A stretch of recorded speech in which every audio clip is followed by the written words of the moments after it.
Video kali ini adalah tentang pemilihan antara mendingan ngontrak rumah yang dekat kantor atau tinggal di rumah sendiri tapi jauh sama kantor.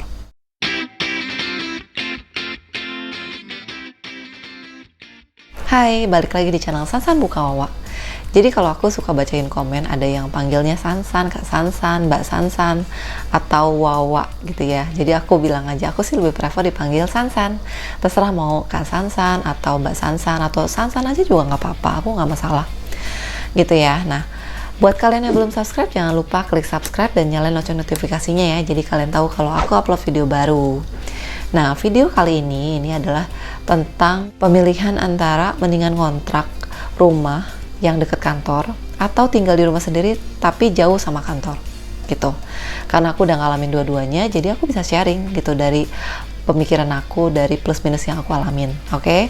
Yang pertama, aku akan bahas dulu dari sisi tinggal di rumah sendiri tapi jauh sama kantor. Aku dan suami itu kayak gitu dulu, sekitar 1-2 tahun. Kita kantornya jauh sama rumahku kan daerah antara BSD Bintaro, terus udah gitu suami aku di Jakarta Utara, aku di Jakarta Pusat rata-rata, karena aku kan consulting jadi pindah-pindah gitu ya kliennya. Nah, kalau menurut aku plusnya yang pertama ya, kalau tinggal di rumah sendiri walau tapi jauh dari kantor, itu yang pertama kita ngerasa bebas aja, fleksibel buat kita nata rumah gitu ya. Misalnya mau pasang AC, bobol tembok gitu, terserah di mana letaknya, nggak perlu minta izin siapa-siapa ya kan.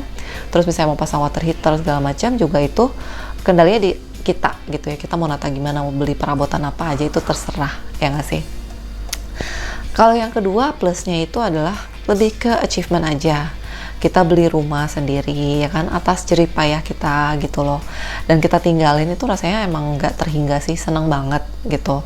Dan yang ketiga mungkin lebih ke aset ya, kita punya aset, kita beli gitu ya, rumah, properti dengan duit kita sendiri, dan gimana pun itu aset walaupun kita tinggalin lah ya, aset nggak langsung yang mungkin nggak kita beli untuk sekedar investasi, tentunya kita beli untuk tujuan kita tinggalin ya kan, kalau aku sih gitu. Dan secara nggak langsung ya tetap jadi aset juga, itu ada nilainya, tetap bisa dijual suatu saat nanti. Kalau aku nemuin 3 plusnya itu aja sih, nggak tahu kalau kalian nemuin plusnya lain ya, tinggal di rumah sendiri tapi jauh sama kantor, apalagi bisa komen di bawah. Oke. Nah, sekarang minusnya yang jelas jauh lah ya. Jauh itu minusnya pertama waktu ya. Jadi misalnya kerja jam 9, tentunya kalian harus ngukur waktu, berapa waktu yang kita harus alokasiin untuk nempuh dari rumah sampai ke kantor ya kan. Pakai apa kendaraannya, misalnya kayak aku dulu pilihnya ya pakai KRL. Tapi pakai KRL itu kan ceritanya panjang ya perjalanannya, harus naik motor dulu, either misalnya naik motor sama suami atau naik Gojek gitu ya. Udah gitu nanti di KRL kita juga nunggu, karena KRL juga nggak langsung ada terus gitu setiap menit gitu kan, nunggu dulu jadwalnya. Udah gitu mungkin ada gangguan ya kan, beberapa kali ada gangguan ya, walaupun gak sering tapi ada kemungkinan. Lalu setelah sampai di stasiun juga kita harus naik lagi, either naik Gojek, taksi atau apapun sampai ke lokasi ya kan. Kalau dilihat-lihat tuh sebenarnya panjang banget. Walaupun mungkin kalau misalnya diukur-ukur bisa lah 1 jam, tapi bisa aja molor. Jadi sebenarnya 1 jam tuh misalnya minimal kita harus spare waktu lebih, misalnya 1,5 sampai 2 jam. Jadi kalau ngantor jam 9, kalau mau bener-bener nggak mungkin telat ya kita harus pergi dari jam 7 ya nggak. Kalau pergi jam 7 berarti harus bangun jam berapa? Jam 6 minimal gitu kan, buat mandi segala macam, udah itu siap-siap gitu sama sarapan ya nggak sih, atau bisa aja sih sarapan di kantor, tapi minimal itu udah minimal banget jam 6. Kalau udah punya anak nggak mungkin sih kayak bangun jam 6, harus lebih pagi lagi gitu. Itu ya menurut aku minus yang pertama. Yang kedua adalah minusnya tentu aja capek ya kan. Kalau tadi kayak diceritain panjang banget kan, ibaratnya naik 3 kali angkutan lah gitu ya, naik motor dulu terus naik KRL, udah gitu naik motor lagi atau naik taksi atau ya Grab car kayak gitu. Tentunya kita bakalan ngalamin yang namanya capek secara fisik, belum kalau kayak kita bawaannya banyak ya. Kalau misalnya ngantor kita nggak bawa laptop, cuman bawa tas yang isinya barang-barang pribadi, dompet, HP segala macam sih mungkin nggak masalah ya. Tapi kalau misalnya bawa laptop ya kan, udah gitu harus dijaga juga. Misalnya kayak bawa backpack ya kan, mendingan taruh di depan nih kalau misalnya KRL, jadi ada was-wasnya dan kita harus make sure itu aman ya kan, jangan sampai kecolongan kayak gitu.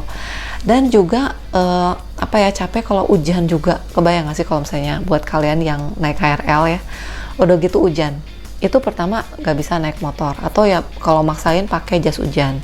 Bisa kalau yang cuman hujan kecil. Kalau misalnya hujannya gede banget ya kan, udah pakai baju kantor rapi-rapi ya kan. Kalau nggak kita misalnya dari rumah udah tahu hujan ya harus nyiapin misalnya pakai celana pendek dulu, terus bawa baju kantor misalnya ditaruh di tas gitu kan, nanti baru ganti pas udah nyampe. Itu juga bisa sih, cuman jadi intinya ribet lah gitu ya kan. Udah gitu kalau udah nyampe di keretanya misalnya ada gangguan, kalau misalnya ngambil hujan gede bisa aja kayak ada kerusakan gitu kan, sampai akhirnya jadi terhenti, atau ada banjir yang ngasih, atau kayak ada di mana tuh waktu dulu pernah ada di stasiun mana ada kayak longsor gitu, jadi akhirnya nggak bisa jalan ya kan. Terus udah itu opsinya apa, ya udah akhirnya naik GrabCar atau taksi, which is ya ongkosnya akan jadi lebih mahal karena jaraknya dari rumah sampai ke kantor kan emang jauh banget, makanya sampai pikirin opsi KRL. Berarti kan harus keluar duit lebih lagi. Dan sering banget ngalamin yang kalau misalnya pesan taksi online kayak gitu, taksi atau yang kayak GrabCar, GoCar kayak gitu, lama ya kan, karena mungkin semua orang pada pesan, akhirnya kita jadi nungguin lagi dan kemungkinan besar akan telat gitu loh nyampe kantornya. Itu yang aku alamin ya, kayak suka dukanya ngalamin naik KRL komuter gitu ya, dari jarak yang jauh gitu, sekitar kayak 40 kiloan lah mungkin ya, dari rumah aku sampai ke Jakarta. Jadi itu sih kira-kiranya ya plus minusnya. Aku tinggal di rumah sendiri tapi jauh sama kantor gitu. Overall yang aku alamin, aku sih lebih ke gak nyaman sih, jujur aja aku lebih ke gak nyaman. Mungkin ada satu positif lagi tambahan adalah kalau aku naik KRL gitu ya, naik Gojek segala macam, aku jadi aktif aja, jadi apa ya, bakar kalori lah gitu. Kalau buat cewek mah pasti ngerti kan, bisa bakar kalori sehingga lebih punya aktivitas gitu. Tentunya bagus juga kan buat tubuh kita bisa beraktivitas fisik kayak gitu. Tapi ya gitu, overall aku sebenarnya nggak suka sih ngalamin yang deg-degan, aduh gimana ya kalau hujan. Misalnya pas pagi aman tapi pas pulang gimana. Pas pulang ternyata hujan, udah pikir pengen pulang cepet jam 6 ternyata hujan, akhirnya nyampe rumah jam 8 atau bahkan lebih gitu loh. Itu sih yang aku ngerasa waktunya tuh sangat-sangat kurang gitu buat aku bisa istirahat di rumah, buat ketemu anak, apalagi kalau misalnya udah punya anak kan gitu. Itu jadi aku overall aku sebenarnya nggak suka. Nah sekarang kita masuk ke yang pembahasan kedua, ngontrak tapi deket sama kantor. Plusnya dulu ya, plusnya jelas enak banget, deket ya kan, deket. Jadi kalau misalnya perlu naik Gojek pun ya sebentar. Kalau misalnya ternyata hujan, Gojek ya tinggal pesan GoCar atau GrabCar juga waktunya masih ada gitu, spare waktunya masih ada. Jadi kemungkinan tuh nggak telat lah, nggak sampai telat gitu. Jadi kualitas waktunya itu sangat-sangat bagus gitu ya. Aku tuh bisa misalnya bangun gak harus bener-bener yang pagi banget gitu ya. Jam 6 bangun tuh masih banyak waktu buat yang lain. Misalnya bisa main dulu sama anak ya kan. Kalau mau ada waktu untuk olahraga juga masih ada waktu gitu loh. Mau pergi ke kantor misalnya jam 9, jam 8 tuh udah pasti nggak akan telat gitu. Tapi kalau misalnya mau mepet jam setengah 9 masih bisa. Jadi enak banget. Jadi dari sisi waktu dan kualitas apa ya namanya, me time atau waktu yang dihabisin untuk keluarga itu masih ada banyak banget. Plusnya lagi adalah nggak stressful gitu loh. Kebayang kalau misalnya kayak waktu aku tinggal di rumah sendiri gitu ya, stres yang mikirin aduh gimana nih kalau misalnya pas lagi hujan, aduh gimana, udah ngebayangin bakal pulang ke rumahnya nyampenya malam gitu, aduh nggak ketemu sama anak kayak gitu. Itu tuh ngerasa kayak stres banget sih. Dan kalau misalnya sekarang tinggal ngontrak, aku ngerasa udah nggak ada rasa stres lagi gitu ya. Ini terlepas dalam keadaan lagi pandemi, tentunya lagi pandemi kan seringan work from home gitu ya. Tapi waktu sempet yang masih kerja tapi pas ngontrak kayak gini, itu aku ngerasa udah hilang banget tuh beban-beban yang kayak gitu. Udah nggak perlu mikirin oh kalau hujan gimana, ya udah tinggal naik aja GrabCar atau naik taksi gitu. Yang kedua positifnya dalam hal apa ya, ongkos gitu. Jadinya jauh lebih murah ya kan, naik GoCar atau naik Grab juga jadinya lebih murah dibanding kalau misalnya waktu di rumah sendiri gitu ya. Akhirnya kan harus ngambil opsi KRL tapi kan ribet ya kan. Pengennya sih sebenarnya GrabCar tapi mahal, udah gitu bisa lama juga macet ya kan, jadi kayak nggak worth it gitu loh. Tapi kalau misalnya di ngontrak kayak gini, naik GrabCar atau GoCar, ongkosnya juga masih lebih murah, terjangkau, jadi bisa ambil opsi itu gitu loh. Dan kalau misalnya naik Gojek juga bisa juga sebentar gitu kan waktu yang ditempuh. Kalau misalnya hujan ya bisa selalu pakai opsi GoCar atau GrabCar gitu. Itu sih yang aku alamin ya kalau misalnya dari si plusnya pas ngontrak. Negatifnya adalah tentunya keluar duit lebih banyak gitu. Keluar duit lebih banyak karena harus harus kontrak gitu. Nah itu sih paling minusnya dari sisi uang lah ya.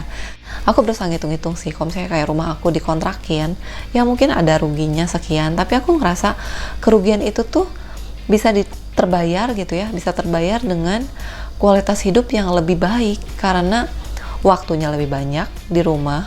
Aku pengen main sama anak dulu juga bisa gitu kan. Udah gitu ngerasa kayak waktu aku di jalan juga lebih sedikit ya kan, jadi nggak terlalu capek gitu loh. Jadi aku ngerasa itu nggak tergantikan. Menurut aku overall aku lebih seneng ngontrak gitu. Jadi kalau misalnya kasarnya nih ya, di akhir video aku pengen kasih summary-nya antara tinggal di rumah sendiri ya kan atau ngontrak, aku prefer ngontrak gitu. Kualitas hidup lebih bagus gitu kan, terus udah gitu waktunya jadi lebih banyak juga. Aku jadi ada waktu gitu buat ngapa-ngapain, misalnya mau olahraga dulu juga bisa gitu kan, main sama anak pagi-pagi bisa. Pulang ke rumah pastinya ada waktu banget sama anak, nggak ada kemungkinan kayak oh dia tidur duluan, itu nggak ada gitu. Jadi aku sih senang banget. Jadi buat kalian yang sekarang mungkin belum punya rumah, lagi mikir mau KPR buat ambil rumah, tapi tahu nih kalau misalnya beli rumah di tempat deket-deket tempat kerja tuh nggak terjangkau ya kan, karena emang mahal banget. Jadi akhirnya tentunya nyari di daerah yang pinggiran lah gitu ya. Either di misalnya kalau kerja di Jakarta nyarinya di dekat-dekat daerah Depok, misalnya Bogor, BSD gitu kan, Bintaro. Tapi ya jauh gitu kan. Itu kan tentu kalian pasti pikirin lah plus minusnya. Semoga apa yang aku sharing ini bisa jadi masukan juga gitu kan. Semoga kalian jadi terbukakan, dan semoga kalian bisa jadi membuat keputusan lebih baik lagi gitu kan. Jangan sampai jadi nyesel misalnya akhirnya tetap ambil rumah tapi ternyata kualitas hidup kalian tuh nggak jadi lebih bagus, malah jadi capek, cuman ada waktu pas weekend doang gitu kan. Me time-nya juga jadi dikit.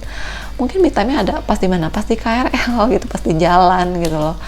Kalau aku sih mikir udah ngalamin dua-duanya, aku benar-benar lebih prefer ngontrak deh gitu. Terakhir mungkin aku kasih juga ya insight dalam hal kayak orang tuh prefer KPR. Kenapa? Karena ya kan mau punya aset sendiri ya kan, daripada kita ngontrak mendingan duitnya kita pakai buat KPR, toh rumahnya jadi milik kita. Ya itu ada benarnya. Tapi coba lihat deh, apakah benar rumah yang kalian akan beli itu akan kenaikannya sesuai yang kalian harapkan gitu loh. Berdasarkan pengalaman aku itu nggak selalu sebagus yang digadang-gadang gitu ya. Misalnya dibilang, oh kenaikannya lebih dari 10%, tentunya mengalahkan inflasi, belum tentu gitu loh. Apalagi dengan keadaan yang misalnya kalian beli di daerah yang pemukimannya tuh banyak ya, perumahannya tuh banyak, jadi ibaratnya supply-nya itu lebih tinggi daripada demand-nya. Tentunya kenaikannya juga nggak akan tinggi-tinggi banget gitu loh. Itu yang aku alamin sih. Aku ngerasa rumah aku juga nggak naik sekian persen setahun gitu loh. Jadi apalagi lagi pandemi gini kan. Jadi aku pikir ya udah deh, mendingan kalau emang ada duit mau diinvestasiin bisa ke yang lain ya kan. Kayak aku di deposito itu yang mungkin kayak low risk lah. Kalau mau yang lebih high risk mau ke saham kayak ke reksadana gitu, obligasi, apapun itu menurut aku itu juga jadi opsi gitu ya. Nggak harus selalu bener-bener yang aset rumah gitu. Belum lagi kalau misalnya mau jual juga kan nggak gampang ya nggak sih, butuh uang tentunya. Akhirnya jadi kepaksa jual dengan harga yang mungkin gak sesuai harapan kita gitu. Itu jangan sampai terjadi, itu akan sayang banget gitu sih. Itu kira-kira ya plus minus dari pengalaman aku, gimana ya aku tinggal di rumah sendiri tapi jauh sama kantor, atau ngontrak tapi dekat sama kantor. Overall aku lebih prefer ngontrak. Oke, kalau kalian suka video aku ini, jangan lupa like, komen, dan share ke teman-teman kalian. Dan buat yang belum subscribe, jangan lupa ya klik subscribe dan nyalain lonceng notifikasinya. Jadi kalian tahu kalau aku upload video baru. Buat yang mau nanya-nanya juga bisa komen atau tanya ke sansanbukanwawa@gmail.com. Oke, see you on the next video. Dadah.